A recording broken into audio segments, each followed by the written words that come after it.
stuff like that. We're going to go straight.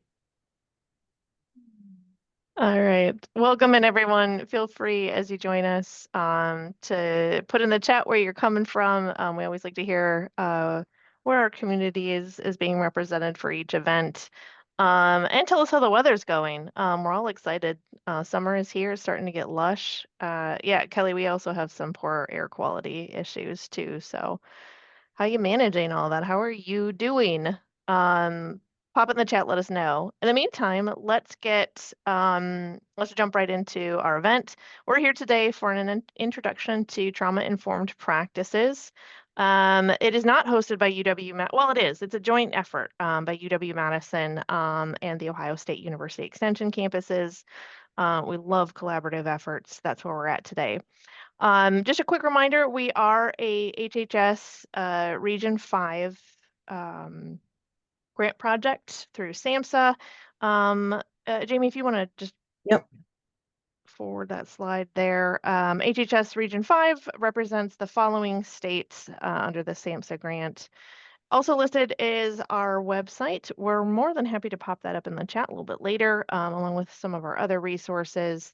So we'll get to that. Don't worry. If you go ahead and forward one slide.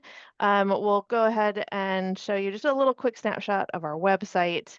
You can get access to the rest of our virtual education partners, virtual education kind of happening throughout the region, as well as nationally. You can request technical assistance or get signed up for our newsletter and much, much more. So we invite you to check that out. Speaking of our newsletter, we do a bi-monthly newsletter, and we also encourage you to sign up or get on the list for that because it helps remind you of upcoming virtual education events that you can attend, whether it's in your state or throughout the region. And then lastly, I just want to confirm and kind of set the tone for our event today. We ask everyone to stay in that affirming person first language when we're talking about mental health disorders, working to create that really non-stigmatizing recovery oriented language that reduces that negative bias and helps everyone feel like they can engage successfully in the topics and the conversations that we're having. And with that, I welcome everybody formally into the Great Lakes Virtual Learning Community. I want to introduce our presenter now. Jamie Delafield is a family and consumer science educator through extension at the Ohio State University. We welcome Jamie in, and I'm going to go ahead and hand it over to her. Welcome, Jamie. Thank you. All right, welcome everyone. I am also here. My colleague Kelly Cabral is with me as well, and she is going to help me monitor chat. If there is anything that you all need, this is definitely a time for you to take care of yourself.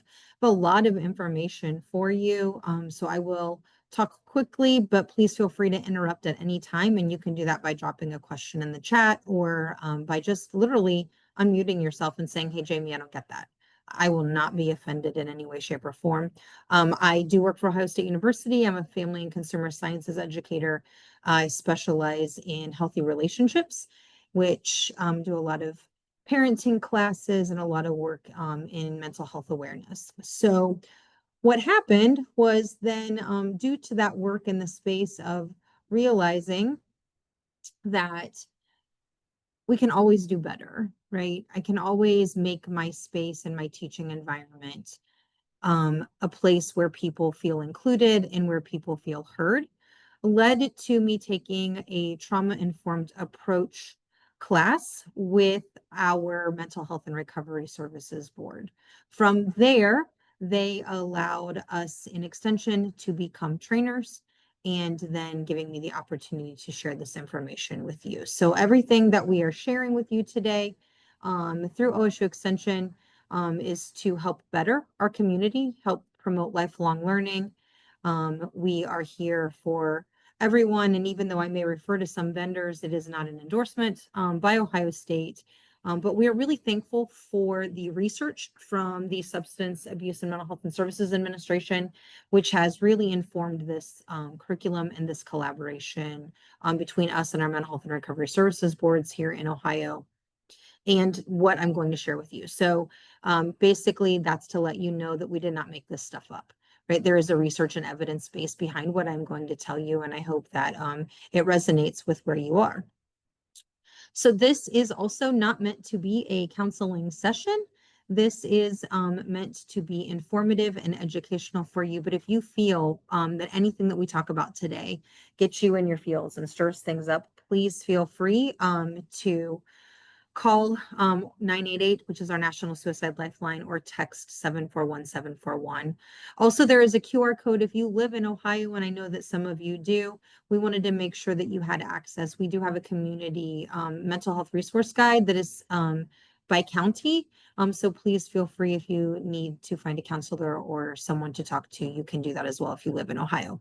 If you do not live in Ohio, I have a feeling that there's probably something to you as well with your local mental health and recovery services boards that you could find something similar. And if you want me to help you find that, I'm more than happy to help you track that down. All right, so this slide talks about what happens if we are trying to build a trauma-informed program or a trauma-informed school. Right now in Ohio, this is I want to say just kind of a buzzword and a kind of thing that we're working towards. And I just want to point out for you that when you are working within your communities, that trauma-informed approach strengthens relationships between the staff and the students, parents and communities. It improves community and school climate. The trauma-informed approach, and we do use the word approaches typically more than we use any other word, simply because we are not counselors. And so we are trying to build a framework in which we can make things better. So the trauma-informed approach uses that holistic lens to look at what we are doing. It prioritizes relationships above all else because we know that healing happens in relationships. It also promotes that we are all feeling safe physically, socially, and emotionally. Also that we feel that it's a safe space to learn. So whether you are giving a grade for your project or not, right? We want people to feel safe in their learning. And then it also helps us to think about how we regulate, or maybe how we co-regulate, and what can we do. So if you have any questions about that, please feel free to let me know. Today, we're going to very quickly generate a shared understanding and language around trauma. We're going to increase awareness around trauma, and we're going to think about a shift in our classroom practices. And I use that term classroom very broadly, regardless of the age of your learners. So even if you are outside doing a program, that's your classroom. So anytime you are engaging in education with another person, that's how I'm going to use that framework of the word classroom. So things to remember in a trauma-informed approach, we want to think about what helps you feel safe, what happened to you as opposed to what's wrong with you. Thinking about the way that we respond to something is an adaptation to things that have happened to us in the past. And then remembering that healing happens in relationships. So each one of us is in relationship with another human being. So we are able to promote healing every single day in the things that we do. So we're going to watch this video by Brene Brown. I hope that you have all had the opportunity to see this before, but if not, I want to bring us onto a shared space of empathy. And I'm going to say that I hope that it works, because sometimes when I click on this, it doesn't work. And if it doesn't, Kelly will just drop the link in the chat box, and we can then watch it at your own leisure, because technology, right? So we're going to see if I can get this to work when I'm sharing my screen, and I can't. So Kelly, do you mind dropping that video link in the chat for everybody? If you have not seen this video before, essentially what Brene Brown is telling us is that we have two choices in the way that we respond to people. One is empathy, and the other is sympathy. Empathy is when we work to meet somebody where they are at and to help take their perspective. Sympathy is when we do the needs and the shoulds, and we try to fix things for other people. So we want to make it better through action. So I encourage you, if you get a chance, to go ahead and watch that video. And I apologize that I'm not technology minded. And so it would be more of an issue for me to not just share the link with you and have you watch it at another time. It's about a 3-minute video than for me to try to click out and click back in. So let's take a minute and talk about what is trauma. What is the definition from SAMHSA? So trauma is when someone experiences an event, a series of events, or a set of circumstances that we perceive or someone perceives as physically or emotionally harmful or life-threatening. It has lasting adverse effects on somebody's functioning, their mental well-being, their physical well-being, their social, emotional, and spiritual well-being. So essentially, a trauma is an outside event that comes in and affects how we live, how we love, how we laugh, and how we play. Depending on how many times it happens, depending on how often it is experienced or how it is experienced, can affect what we do. So those 3 E's are how we base the sort of spectrum that we talk at. So sometimes a trauma is a one-time event. So I think Kelly had mentioned the wildfires, right, that are causing some pollution issues in our air here in Ohio. That can be detrimental because it's also sunny outside. And I don't know about you all, but I love good vitamin D. Right now, I really need that because it's been rainy and yucky. And sunshine really makes me feel better. It makes me happy. But I'm not able to get that because it's cloudy potentially in some areas. So that can lead to some different things, right? So maybe I'm not feeling as well, or maybe I'm having some stress, or I'm not sleeping well because I'm also then worried about people. Maybe I know somebody who's experiencing the wildfire. So it could affect the things that I do. So being aware that each one of us at any given time experiences trauma, and we experience it in a way that could be different than somebody else, is important. It is very varied in what we do. Judy Herman in 1992 came up with these 5 definitions about what traumatic events do. We refer back to this same research of 1992 because any research that is done that has happened since 1992 has shared exactly the same thing. They're still finding that essentially trauma renders a person helpless. It has somebody feeling like they are threatened.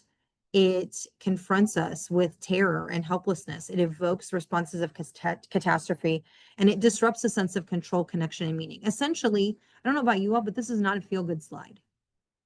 This slide can cause a little bit of panic. The slide can cause a little bit of angst. The slide can make my belly hurt because I like to be in control and I don't like to feel like things are bad or ugly. But we do know, right, that this bad and ugly things happen.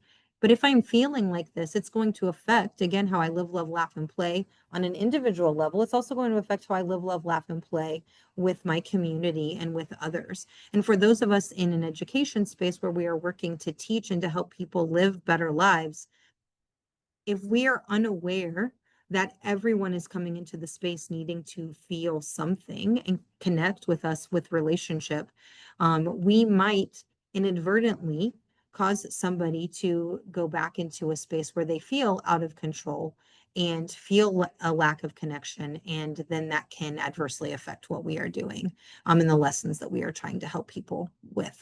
So there are 6 common trauma categories: environmental, historical, combat, accidents, personal, and community. And so right now I would love for you all to blow up the chat.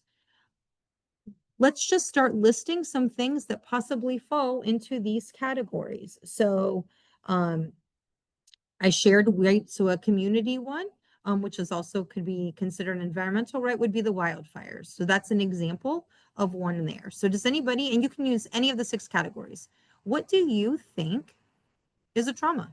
Throw it in the chat. War? Absolutely.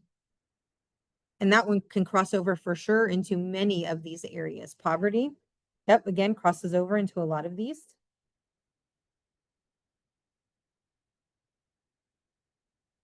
Loss of a caregiver, absolutely. Racism, domestic violence, absolutely. Substance use in the home, right? Or substance misuse in the home.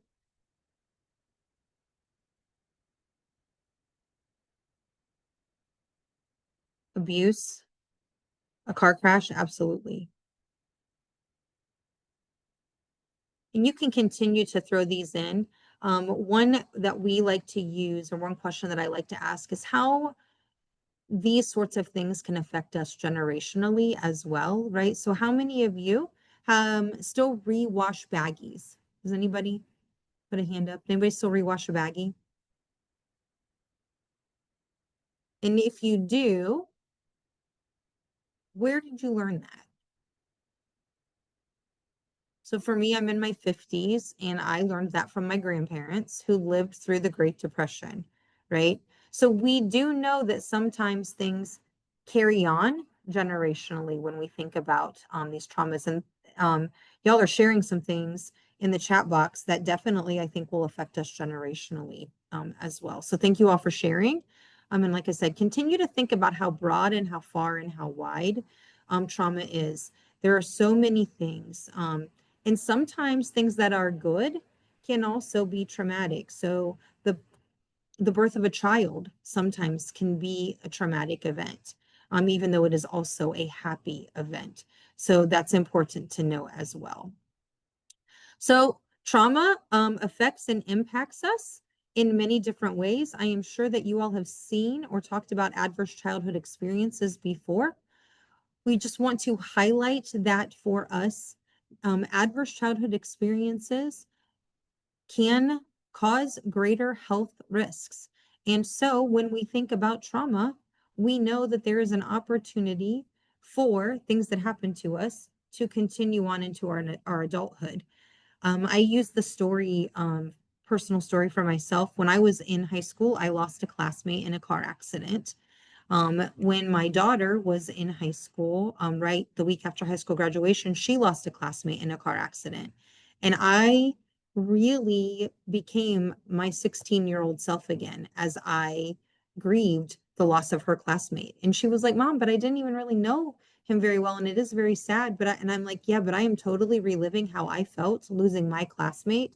So sometimes what happens, right, is that we revert back into the time and space and into the thoughts and the patterns where we felt that we needed to be in control. So these adverse childhood experiences that happen to us when our brains are developing can cause lifelong places and spaces where we maybe don't react in a way that we feel, right, is the most positive.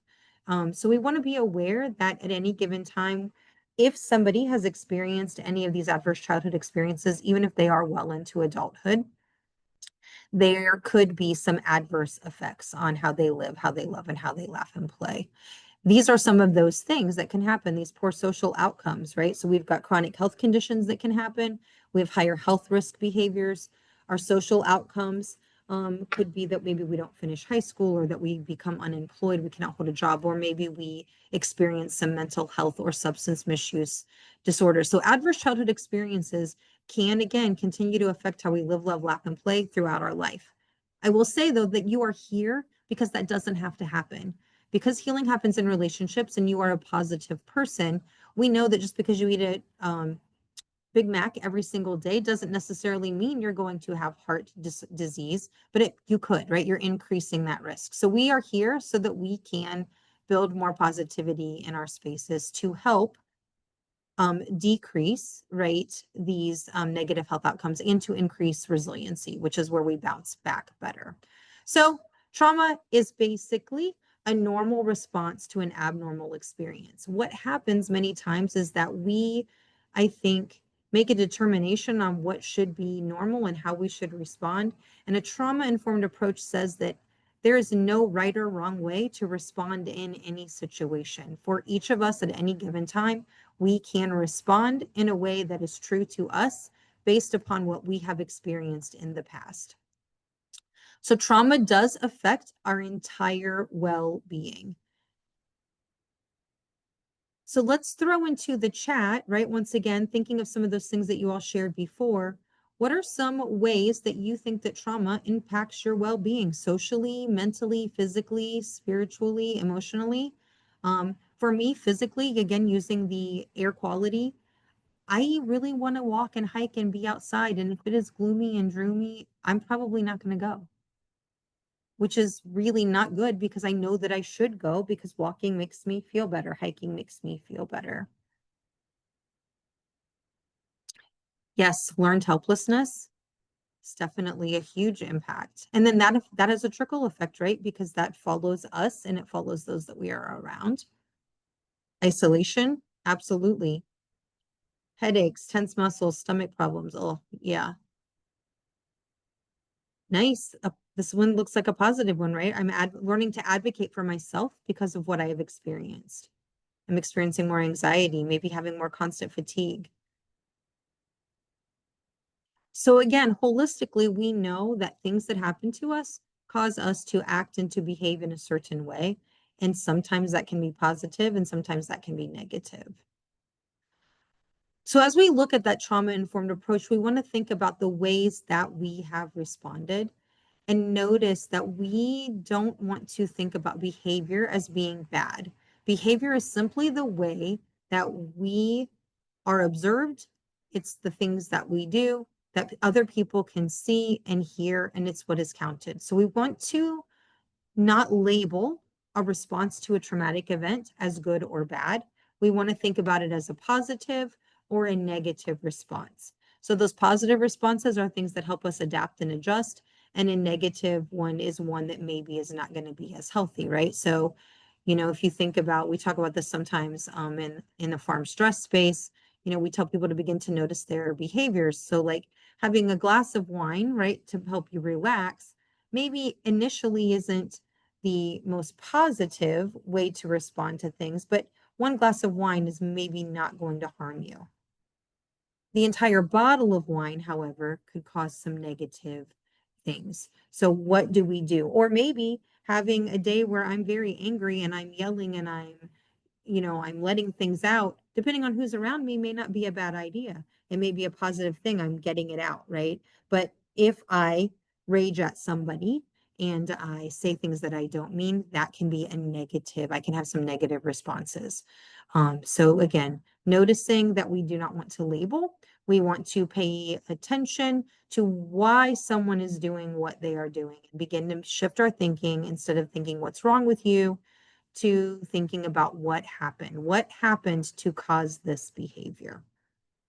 So a trauma-informed approach is essentially a framework for us to think about our individual spaces and what we do to help other people so that they can show up and be their best self. So the trauma-informed approach helps us to understand, it helps us to recognize, it helps us to respond to all of the different ways that people experience trauma. But most of all, it emphasizes that safety, physically, psychologically, emotionally, so that people can rebuild and regain that sense of control and empowerment. I want you to think about, for you, how do you know that you are safe? And if you're willing to share that in the chat box, please feel free to share that. How do you know that you are safe? And again, the overshare that I am, right? I know that I am safe when there's definitely, for me, I am really in tune to my own physiological responses. And so when I don't get tense, right? Like I don't have that gut stomach feeling, and when I can relax, when I can actually let the laughter flow, is definitely one for me where I know that I am safe. Yes. Thanks, Erin. I think we're resonating, right? Definitely. I know that I'm safe because I can just be who I am. So the trauma-informed approach essentially is that shift. And I don't know about you all, but when we work in spaces where we are used to being the educator, being the person who's quote unquote the expert, being the person who is in charge, who has to drive things, one of the things that I have noticed in myself is that I like to fix things and I like to label things. So when I am looking at something that is wrong with somebody, that gives me the opportunity to fix it, right? So I can then label it and say, maybe you're behaving that way because of ... And I'm going to label it and I'm going to attempt to fix it. When I just sit back and I ask what happened, that opens up a space for conversation, that opens up a space for me to observe, that opens up a space for me to not have to be the person fixing it. It opens up that space for empathy where I can sit beside somebody and say, well, let's talk about maybe what could be next. So the shift in thinking happens when we begin to notice and begin to think about the people that you teach. Right now, we're in the middle here in Ohio. We're in the middle of 4-H season. So I'm a family and consumer sciences educator, but I work really closely with our 4-H educator, and I'm getting ready to go to camp. So we are working with our camp counselors, which are really fantastic, 40 amazing high school sophomores, juniors, and seniors. Sometimes they do and say things, and I realize that I have no idea what in the world they are doing. And so I really find myself noticing and watching their group dynamics in a different way. So from a trauma-informed approach, I am, when they say something, a lot of times that I'm like, I don't even know why you said that, right? I am not a teenage boy. I have never been a teenage boy. I will never be a teenage boy. Instead of me jumping right to, now we don't do that, I'm going to shift and I'm going to say, okay, now why are they bringing that up? Is this something that we need to talk about? Are they trying to fit in? Are they being silly because this is, how does this fit in our camp dynamic? Is this just them seeking attention? Is it them wanting to laugh because, we've been talking at them for too long? So I'm beginning to notice, right, why are they doing what they do? Why do they sit with who they sit with? And how does that look? And then beginning to pay attention to what they're doing to cause them to survive. So if we've just been doing a lot of group work and they haven't felt like they've had a voice, how can I give them a voice? Because I do notice sometimes, right, that their behavior starts to become a little antsy when they haven't had a chance to share and speak for themselves. So what do I do? And then we're going to build always, right, in a trauma-informed approach, we're going to build on those things that are positive. I'm not going to focus on the things that have gone wrong. We're going to leave knowing that that was really great today. And thank you so much for shifting. And we do this because we know that prevention is so impactful. We know that when we set people up to succeed, we're going to see changes because it's going to be empowering for them. So we want to think about, when we're setting people up for success, what happens when they're not feeling successful. People are going to do things and they're going to begin to cope. So in the big world, right, when we don't seek to understand why someone is responding the way that they do, and considering their response as a normal and acceptable response, what we're going to find is that we are going to fall into that labeling mode that I talked about just a minute ago, right? I'm going to want to fix it, and I'm going to put a label on them, and then that's going to cause me to move into a different mind space on the behavior, and then I'm going to behave in a different way than theirs. So that think, feel, do cycle is going to get really, really interesting. So the shift in thinking says that we're going to take some of these responses that we have, those labels that we have in our brain, and we're going to try to figure out what they are actually doing instead. So somebody who is non-compliant might actually be having a freeze response where they're disassociating or they're shutting down. Somebody who is passive or being submissive and just letting other people roll over them might actually be fawning because they have found that it's easier to be a pleaser and to not share how they're feeling. Somebody who is, unmotivated or not responsive might be flighting, right? They might just be running away because I just can't deal with this right now. Those non-compliant, combative challengers, right, that we would label them as that. Actually, maybe it's their fight response has been activated. So everything, they're ready to go, right? That's me. I'm a fighter. Like that's not a positive thing sometimes, but I know when I've learned, right, to notice in myself that when I am getting there, that I am having a traumatic response to something. So we can help people learn why they respond. And then finally, that last one, again, also maybe the unmotivated or non-responsive, they're just floppers. So they go limp, they faint. Can you all, and again, maybe in the chat box, share with me, can you think of individuals that you work with where maybe you have fallen into the labeling place, but looking at it from a different perspective, maybe they're actually just responding to try to gain control once again through these trauma responses? And obviously you do not have to name anybody, but are there any situations that you can think of? One that I can think of specifically in working within the schools is we had a student who was not really a very, very good reader. And anytime we would begin to do some reading exercises, they would throw kind of a little fit, so that they would be sent out of the room, because it was easier to get sent out of the room than to be called on to read. So that could also be like kind of the flight and the fight both happening. Ah, Erin, thank you. She shared that she can't think of parents who are quick to label rather than to seek to understand why something is happening. Absolutely. Right. So again, the goal of this trauma-informed approach, and I love that you shared that, right? It's that we're seeking to understand the root cause so that we can help people move into a space where they won't want to flop, freeze, fawn, flight, or fight, where they'll want to be present and to be part of their own solution. So this is probably my favorite in the trauma-informed approach framework, is the ways that we build what we do. So how can we build resiliency into our work? How can we build resiliency into the spaces where we are? Resiliency, right, is that ability to bounce back and to bounce back stronger.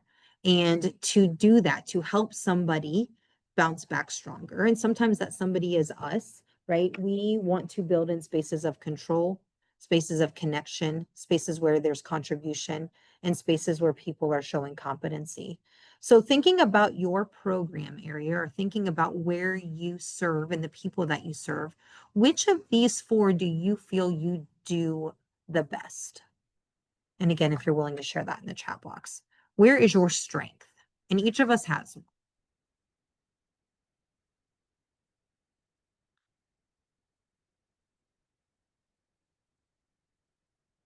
Empathy and connection.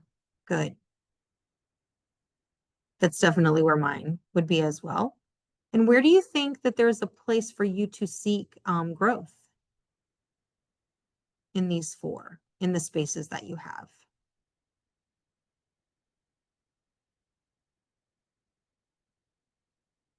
I will share that mine is that my largest area of growth is contribution.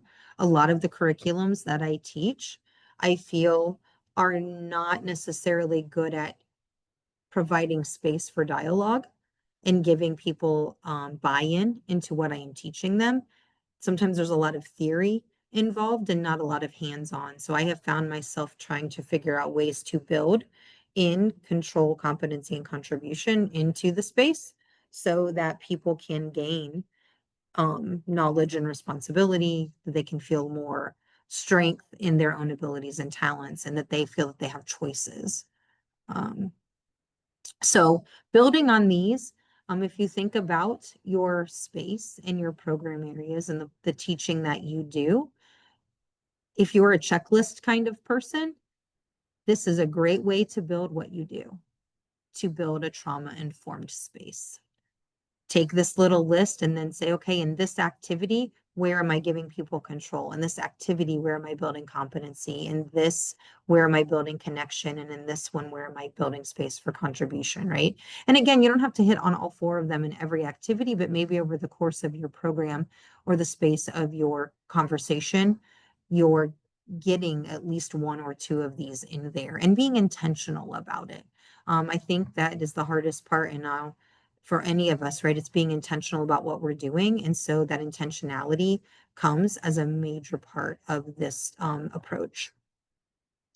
So why do we do that?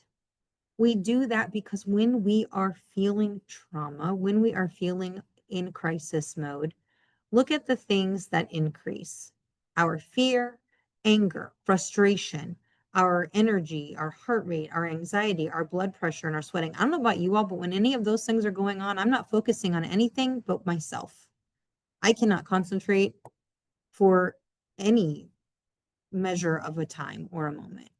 So in a crisis, well, as those things increase and those cortisol level rise, look at the things that decrease: our concentration, the ability to reason, our attention span, our coping skills.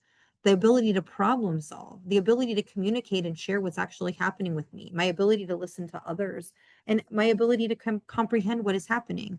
So if I am, or you are, right, trying to help somebody, and my guess is that we are using these things on this decrease line, right? We want those things to increase. So if somebody is not feeling safe in our space, or they're feeling overwhelmed and feeling a crisis, we're not going to be able to feel successful or help them succeed either. So that's a number one reason for us to continue to build in this trauma-informed framework, that we are helping people to gain control. We are helping people to feel safe. We are helping people to build relationships so that they are able to do their best, that their living, laughing, learning, and playing is the best that it can be. So in the world of empathy, we are stepping back from any situation, and we are taking a moment to see people's world like it is. We are doing our best not to judge why they do what they do. We are looking to hear what they're not saying. So understanding those feelings, right? What is really going on? And we want to communicate understanding. So even though I may not know exactly what you're going through, I hear you saying that this is difficult, and I can definitely relate that that is difficult for you at this time. I think sometimes we make a lot of assumptions in the worlds that we are in, thinking that we know, and a lot of times we don't know. I don't know about you guys, right? But like, the I don't know is sometimes a good phrase. Like, I don't know what you're going through, but I understand that it's really difficult for you.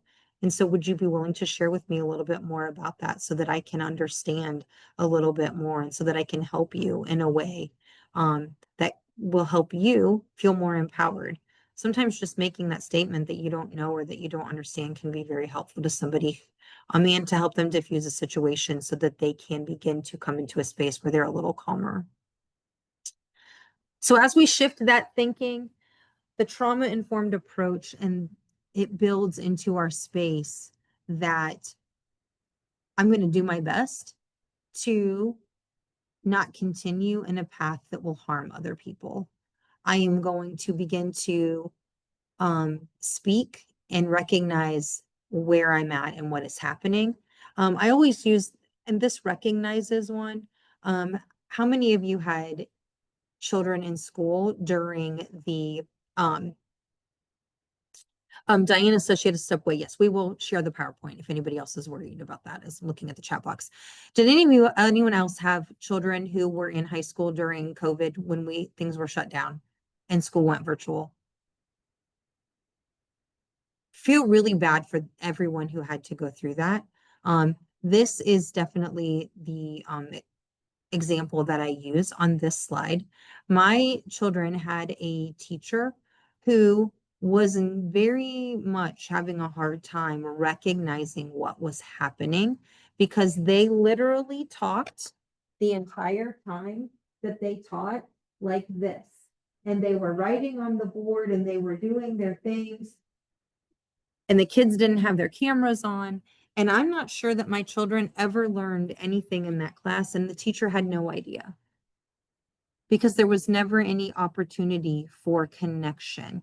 And when it was pointed out to them, they said, well, I'm still teaching, but they were teaching from an outdated sort of mode, right? They were not recognizing that teaching from the whiteboard and having their camera up, instead of using the tools that Zoom had, right, could make things better. So they were unintentionally adding to a space that was not trauma informed. It was making it more difficult instead of responding. So when we begin to notice that we've not done as well as we can, this is the cool thing about this, right? We can shift every single day. So in a trauma-informed approach, we're always looking, we're always moving, we're always trying our best. We're going to move into the space with always good intention. Everybody take a breath with that one. I always like to think about that. I think we live in a world right now where we're not able to sometimes recognize good intention. And so a trauma-informed approach says, I recognize that you are doing the best that you can do with what you have, and I would like to meet you where that is. And then I'm going to adjust to help you so that you can continue to be your best self. And in turn, I'm going to get the opportunity to be my best self as well. Why do we do all of that?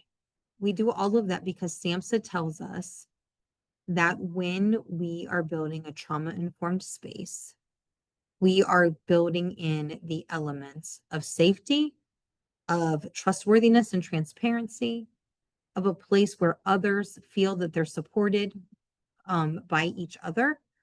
We are helping people to collaborate.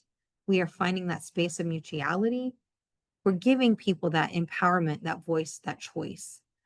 Choice is a big key, right? We are not always able to provide that, but when we can provide it, we should.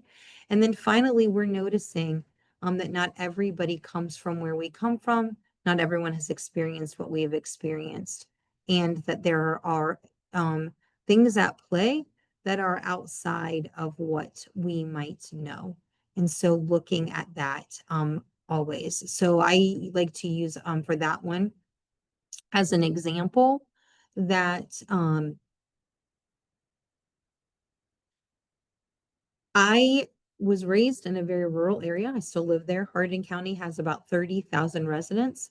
We are predominantly 98% Caucasian.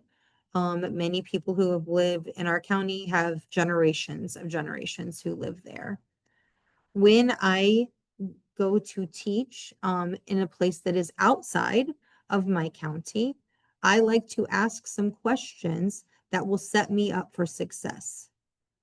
So a trauma-informed approach is one that says, just because I think it's going to be this way and this is what people know, I'm going to ask questions so that I can build into my program. So one example of this, how many of you have friends that really need to see the door no matter where they're seated? I have a friend who's a parole officer. When we go out to dinner, I know for her which seat I'm taking. And it's not the seat that can see the door so that I can people watch and make, all the things. That's what she needs to feel safe.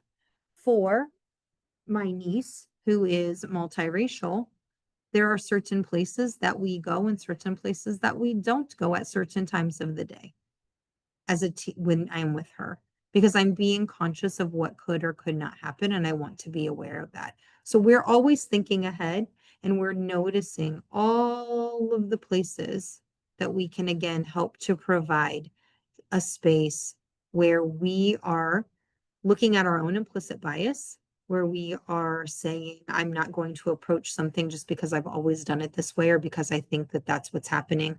We're going to ask questions, and we're going to try to help people be seen and heard. The reason that we do that is because we want people to enter into a space of recovery. So recovery is when we are able to change so that we can live, love, laugh, and play better. Recovery looks different for all of us, and a trauma-informed approach notices that everybody is moving at their own speed and in their own space and in their own way. And what is full potential for one person may not be full potential for another. And we're going to give everybody the space to thrive in an arena that is one that they create. And we're going to do our best to help them create that. All right, so here we are. We are at the point where just a reminder that this information came from SAMHSA. So I want to share with you that this is just a little blurb of a full 3-hour training. Where you actually do worksheets and you really have some small group discussions and you do a lot more intentional thinking about who you are, how you teach, and what you do. Again, that information came from SAMHSA because of the partnership that we have with the mental health and addiction services with OMOS here in Ohio. We are able to offer you that training where you could become facilitators to provide a trauma-informed approach in your communities to help further this conversation in this space. And we can readily share that information with you. So if that is something you would like to do to get more in depth or to train your staff, or you might like to become a facilitator, please reach out to Kelly or I. We would love to help you bring this to your states or to your communities. So here again, like I said, we did not make this up. Here are all the references and resources that have gone into this presentation. And again, this will be shared with you. And then again, a reminder, hoping that we met these goals today, to think about what trauma is, how common trauma is, and then begin to think about how we shift our thinking to provide a proactive space of safety for trauma-informed spaces. And then here we are. Are there questions? And Kelly, please feel free to unmute yourself if I missed anything. For those of you who do not know me, and most of you on this call do not, I am a nonlinear thinker. I think AZBQ 1475 green. So for those of you that are linear thinkers, if I missed anything, please feel free to unmute or throw questions in the chat. Or Kelly, if I missed anything, please feel free to help with that as well. Thanks, Jamie. Just encouraging everyone to connect with any questions. I want to make a note regarding Patricia's comment about in her area they have Handle with Care, which is the text messaging system between law enforcement, health and human services, and schools. And that's I've have context around that, and I think that could be really helpful. It's a really great way of creating systems that help children. That's wonderful.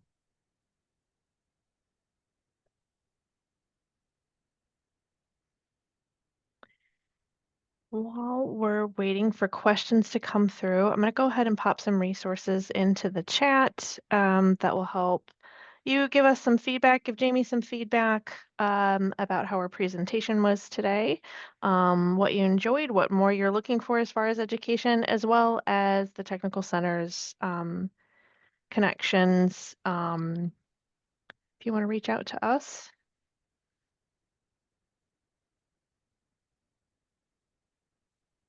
There's the post-evaluation link. If you could just take a few minutes to complete that, we're super grateful. As I'm sure Jamie is, to get some feedback on how today went for you.